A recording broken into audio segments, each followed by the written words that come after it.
So what happens on that day? You turn to me and say, Brick, let's make an offer. Well, this is going to be one of the most exciting and happiest days of your life, because we're one step closer to what I call our celebration day. And our celebration day will be the day that you close and settle and take possession of your new home.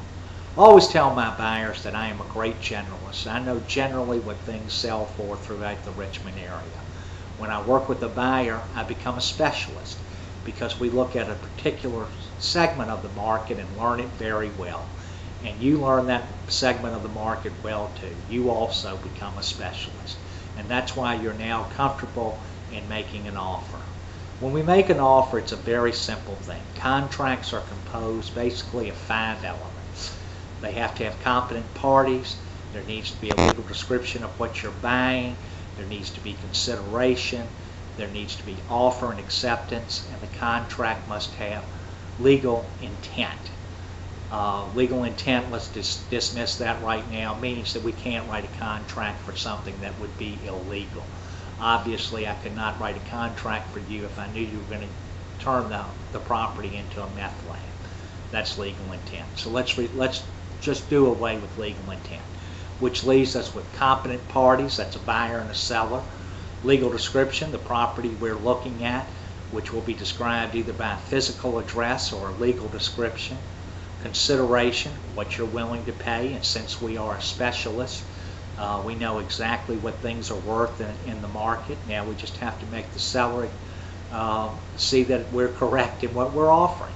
And finally, it is the offer itself and the acceptance. And that's the elements of a contract. The rest of it is fairly simple. We'll have some contingencies in there.